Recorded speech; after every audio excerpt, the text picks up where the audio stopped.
There's a new kind of selfishness that masquerades as healing. It wears skincare and cancellations like armour. It calls everything a boundary and nothing a bridge. You know the type. They won't come to your dinner because they're listening to their body, but they'll watch 3 hours of TikToks alone and call it self-care. They believe they're owed the fruits of community without ever touching the soil. No awkward small talk, no showing up early or staying late, just vibes. They think putting themselves first is some kind of moral high ground, but what they don't realise is that when everyone chooses themselves, no one chooses each other, and that's how the world ends. Not with a bang, but with 1,000 unopened invitations. These are the words of a writer called Maiza, who has a newsletter called Personal Scriptures, and producer Ruth put this into our consideration set to talk about on the show. Do you think she's trying to tell us that we're a bitch? Well, the newsletter was called You're a Bitch, That's Why We Lack Community. Yeah, I don't want to get sent that. Well, it immediately got me. And it is the most extraordinary piece about this idea of we all complain about community, we all complain that we're lonely, but none of us want to inconvenience ourselves to show up for someone else or help someone else or do anything that's out of our comfort zone. You know, we have a lot of talk about boundaries. And after I read that, there were two other things that I saw this week, which sort of I want to unpack all of them together. One was a TikTok about the small favour economy, which also relates to this idea of community. Have a listen. Actually, it's more than okay. It's radical. Because there's this thing called the small favors economy, and the idea is essentially that in the past, people used to rely on their community, their network, their neighbors for small favors. Things like rides to the airport, things like a cup of sugar, things like borrowing a dress for an event. But now with late stage capitalism, those things all seem like rude for us to ask because we could just do them ourselves. Like we could just call an Uber instead of inconveniencing a friend, or we could order a dress on Amazon and have it get there tomorrow, or we could like Postmate our groceries instead of like asking around if anyone has anything. And that's actually really bad because it drives us further into isolation from each other and from our friends, which is good for literally no one except for the people who are trying to sell us stuff on our phones. It's a little bit longer, but that's just the kind of the crux of it. It's a digital strategist and content creator called Amelia Montooth. And then I read this story in The Atlantic about how a wedding is a real test of how many people will help you and how big events in life, whether it's, a breakup or a funeral, or a wedding, you then really see people will offer help, and it's a really good idea to accept that help. Yeah. So the TikTok in particular, what she's talking about is a studied psychological phenomenon called the Ben Franklin effect. Have you ever heard of this? No. The Ben Franklin effect is the idea that people like you more when they do you a favour. So it's like a psychological trick, right? Yeah. I walk into work and I say, Em, I am running so late. I've got this segment that I'm meant to prepare for. Can you just write me a few notes?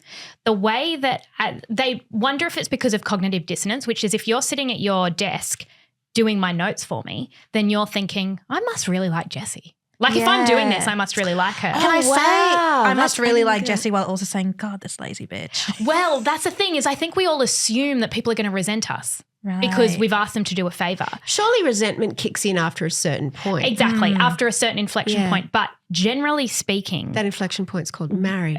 We really enjoy doing favours for each other. People really enjoy it. They like feeling helpful. And there's also something called the reciprocity of liking is what the phenomenon's called. And basically, if Mia thinks I like her, then she's more likely to like me. And when you ask someone for a favour, often it suggests that they like you. So because it's an intimacy. It's a real intimacy. It's a level of trust. It is. And what I thought was amazing about both the essay by Maiza and this TikTok by Amelia was this idea of how capitalism is robbing us of this, how we've commoditized community to Airtasker, to, or to Uber, to all of these, to Amazon, to all of these enormous corporations. And so we've stopped asking each other for favours and we've stopped offering to do things for other people. Yeah. Even making a meal, we now can just go and buy something. I wonder if the essay is less about capitalism but more about just how society has changed in the way where at a point we used to be embarrassed for having to like cancel plans or not want to go out or not want to see people. And now it's just so common to accept an excuse like, hey, I'm actually feeling really, really tired. Do you mind if I just stay home today? Like people are just being so honest of why they don't want to go out. But don't you think that has been, I'm going to say selfishness in air quotes, but this idea of putting yourself first always has become this moral high ground, as if by putting myself first, I'm actually doing something really great. I think as a person, if you're going to do that, exactly what you said before, Mia, when you do it over and over again, because it's good to put yourself first, but that means you're putting someone else last. And it's usually the person that you're either cancelling on or you said you're going to make plans with and you don't want to see anymore. And I feel like everyone will have a person in their life who they used to be friends with, and then the same person will just cancel and cancel and cancel. And you might keep inviting them out again, but you're less likely to, coming to the wedding example, you're less likely to lean on them for help because you're so scared that they're going to cancel on you and not show up. You're less likely to, if you have an extra ticket to an event, you're less likely to invite them because it's also that same fear of constant rejection you're getting from a person. And I think it also comes down to when you are cancelling plans, and like the essay said, you will cancel and you'll stay at home and either doom scroll TikTok or you'll just watch the TV show on repeat. If you are still living with other people, like if you live with a partner or you have pets or you have kids or you have housemates, you're still inadvertently getting that sense of community. The person who's not getting that sense of community is a person who lives alone that you could have cancelled on. And this is something that I've had to go over and over in my head because I do live alone. Around 28% of the Australian population lives alone, and it's more common for people who live alone to have depression. That for me, whenever I cancel plans because I want to be alone at home, it's a signal for me that I'm going into that depressive state, especially if I repeat it over and over again. And whenever someone cancel plans on me constantly to hang out by themselves at home, even though they might be with other people that they live with, they don't realize that I don't have that sense of community and I actually need to physically keep going to achieve that and find that. We're also, that's so true, because we're also not very good at knowing or predicting what will make us happy. So I've talked before, I remember we did a no filter probably 2 years ago now, Mia, where I spoke about depression and how the nature of depression is that it kind of you feel pulled towards doing things that are going to make you more unhappy. And people in my family who have lived with depression for a long time say the trick is doing the opposite of what you feel like doing. So if you feel like laying in bed all day, get up. If you don't feel like eating, eat. Like that sort of thing. Yeah. And so when we sit at home and we think, I really don't want to go out, I think I'm going to put myself first or whatever that language is, then often that's just going to lead to us feeling worse. And I don't think that any of this is because you're a bitch. That's the one thing that I kind of took issue. I know that it's a really great headline. Yeah. I don't think anyone is a bitch. Well, I do. I could probably name a few bitches, but not generally. I just think we live in a culture that privileges self-reliance and independence. And any studies that are done on cultures that have more of a collectivist approach and understand themselves to be part of a whole, this is, they approach it really differently. They do feel more comfortable asking for favours, and there's often greater satisfaction and happiness because we don't feel so isolated. I have never had a plan that I didn't want to cancel. I've never had a holiday that I didn't want to cancel or come home early from, like almost never. And I wonder if it's a symptom, particularly lately, I've found myself more and more shut in, and I wonder if it's probably no coincidence that the world feels very scary at the moment, and both from a big picture sort of geopolitical sense and wars and what's going on in Gaza and Israel and Iran and everything, and just also this the general situation around America and Trump and the way he's turned the world into chaos. But also closer to home, I've experienced a lot of scrutiny and attention lately, and sometimes everything feels quite unsafe. So I want to just stay home. It's like my body goes into fight or flight, and it's like it's not safe out there. Just stay home, just stay contained in a small space. But when I do push myself to go out, I always am so glad that I did.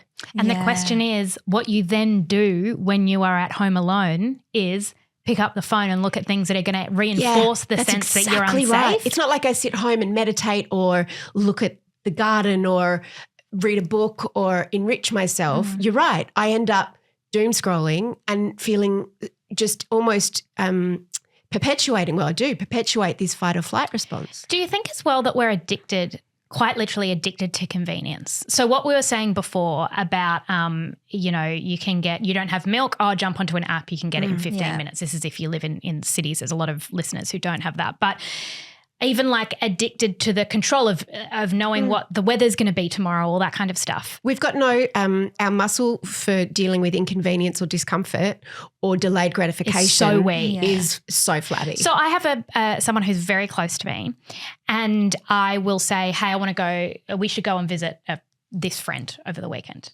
And this person will go, oh, but that's 30 minutes in the car. That's inconvenient. And I keep saying relationships are inconvenient. That's all they are. They are incredibly inconvenient. And a relationship built just on mutual convenience isn't really a relationship with any depth. There was a great line in that article that was, as if connection isn't made of small, tiring, unglamorous acts. And that's so true.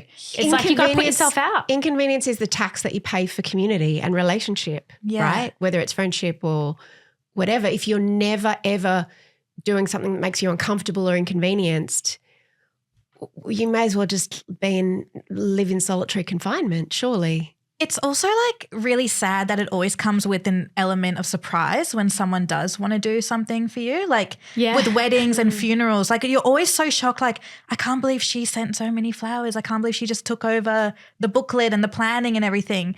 When I was like, sometimes I'm just like, that should be a given. Do you know like that the people in your life should be doing research around this? People dramatically underestimate others' willingness to help, exactly what you say, by as much as 50%.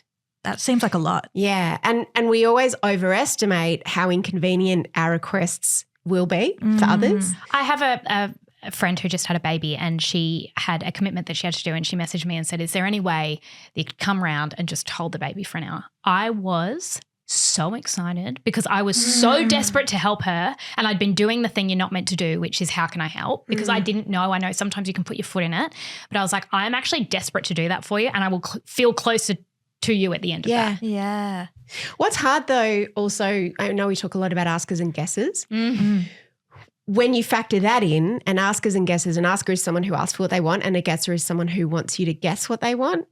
And sometimes that can be challenging because guessers it doesn't occur to a guesser to ask what someone else would want, and it does not occur to an asker to have to guess. Yeah, they're walking around going, well, what do you want from me? So that's why you've got to know someone pretty well. Like, Jessie, I know that you're a guesser, so I don't ask you what you want. And this could come across as an imposition. I just do things. Send me links to what you're buying Luna for her birthday. You make yourself a guesser because you know Jessie. No, I don't wait to be asked. That's the other thing. I don't wait to be asked, because I think that you can kid yourself and go, oh, they haven't asked, therefore they don't need anything. Yeah. And I also think love languages come into this as well. Like, for example, I had a friend who was really sick and she was in hospital, and my love language is gifting. Like, I think the best thing I could do is send her flowers. And then I remember that her love language is acts of service. So for her, she's probably like, just help me go to the bathroom. Like, I don't know what to do with your shitty flowers. But then my question is, what's the difference between if, say, I sent over a voucher for a meal or got something delivered that I hadn't made, or I made something myself? Would you do, I mean, the end of the day, you're eating both ways. Yeah. Would you feel differently? I think it comes down to I would feel differently, and which is kind of shitty because I think it's like kind of this, you're doing the same thing essentially. But I also think it comes down when in your head you're seeing how much time that person put into it. With dinner voucher, it's such a beautiful gift. But at the same time, if you had made something and given it to me, I'm like, she went out and bought the groceries. Yeah. She spent time in the kitchen. She spent time driving to my house to give it to me. If you're at my house, you might also help me clean and serve me. Like, it's the extra little things that I feel like in your head makes it feel like it's more. And it kind of is more if you think about it. Well, it's back to that inconvenience, right? It's the inconvenience that says to someone, you matter.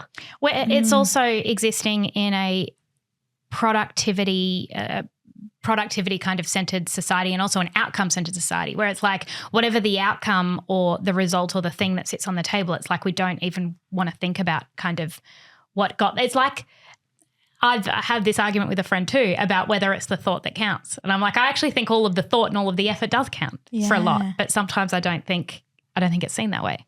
I know someone who recently there was someone in our community who was sick, and they cooked all day and went and dropped off food, and I was like, what? Like, it didn't even occur. Yeah. I would do the dinner ladies voucher. That's what I do. Mostly because I can't cook and I wouldn't put that on someone. But maybe you could write them a poem.